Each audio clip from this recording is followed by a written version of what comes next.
Vai. Olá pessoal, o professor Júlio que está falando aqui. Vou fazer aqui com vocês a questão de número 62 da prova da Universidade Federal do Paraná, vestibular 2011-2012.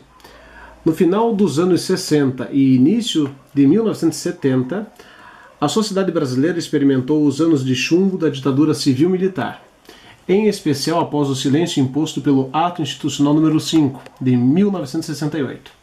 No campo cultural, considere as seguintes afirmativas. Veja só, dá uma olhadinha aqui em mim. Primeira coisa, quando você fala a respeito da ditadura, abre aspas, civil-militar que aconteceu no Brasil entre as décadas de 60 e 80, muita coisa se abre em torno dessa simpática temática. A grande situação, no entanto, é que você tem que perceber alguns pequenos furos, algumas pequenas falhas que acontecem nas afirmativas. Então, para isso, a caneta é importantíssima, para que você vá grifando aquilo que está acontecendo na questão. Vem aqui comigo agora. Olha só, você tem 4 afirmativas. Então, veja. Na primeira afirmativa diz lá o seguinte: a repressão civil-militar fez com que o conflito ideológico da Guerra Fria se esgotasse no Brasil. Pois bem, a Guerra Fria foi um conflito ideológico que opôs, de um lado, os Estados Unidos, do outro, a União Soviética, entre 1945 e 1991. Faz parte do período? Sim, faz parte. Sim, faz parte do período.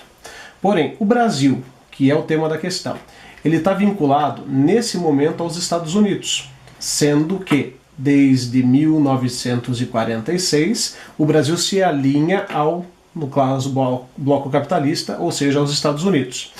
Em 64 acontece inclusive um golpe militar no Brasil, apoiado, financiado, custeado pelos Estados Unidos. Entendeu? Então o que acontece? No caso aqui, a repressão civil-militar, em conjunto com os Estados Unidos, não faz com que esse conflito ideológico se esgote no Brasil, em função principalmente de que essa repressão é principalmente aqueles que eram favoráveis ao bloco soviético, ou seja, principalmente aos de tendência esquerdista, sendo inclusive comunistas, socialistas perseguidos aqui dentro do Brasil.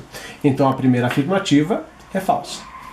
A segunda afirmativa: houve investimentos massivos, ou seja, em massa, nos meios de comunicação de massa, visando a eficácia da propaganda política do regime, certo? Por quê?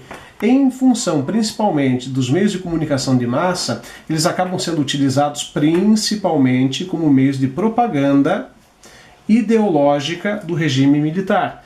Em função disso, por exemplo, Rede Globo. Em função disso, SBT, por exemplo, aqui ó, emissoras de TV, concessões do Estado, acabam servindo principalmente como meios de difusão e de propaganda do regime. Lembrando, por exemplo, no SBT, a Semana do Presidente, que era veiculada durante o programa Silvio Santos, um programa de enorme índices de audiência durante o regime militar. Perfeito? Então a afirmativa 2 é verdadeira. Afirmativa 3. Uma das reações à repressão foi a explosão do movimento de consciência negra no Brasil. Cuidado, o movimento de consciência negra, nessa fase, isso não pode te levar a erros, acontece principalmente nos Estados Unidos, que vem se difundindo desde a década de 50, atingindo o auge nos anos 60, perfeito? Que é um movimento principalmente vinculado a figuras como, por exemplo, o Martin Luther King, tá? Portanto, isso aqui não tem nada a ver com a história do Brasil. Em função disso, a afirmativa 3, falsa. A afirmativa 4, a censura e a consolidação dos novos meios de comunicação de massa provocaram a criação de novos espaços e estilos culturais como a Tropicália, certo? O que acontece aqui? No que eu tenho que me prender nessa seguinte afirmativa? A censura e a consolidação de novos meios de comunicação de massa, como por exemplo a TV, provocaram a criação de novos espaços, espaços culturais, espaços de debate, certo? E estilos culturais de contestação, como foi o caso da Tropicália, como vai ser o caso também das questões de músicas de protesto, tá? Como é o caso também, por exemplo, aqui no caso, você vai ter o Rock Brasil, tá? Movimentos de contestação que começam nos anos 60 e vão enveredando para os anos 70 e para os anos 80. Perfeito? O que torna a afirmativa número 4 verdadeira. Ok? Repare aqui comigo. É uma afirmativa aqui, ó, a questão de número 62, que dá como correta a letra C. Perfeito. Só que o que você tem aqui não é aquilo que somente está nos livros, aquilo que está nas apostilas. Aqui você tem, inclusive, um up muito legal para que você tenha acesso a uma questão de alto nível como essa da Universidade Federal do Paraná e saiba respondê-la.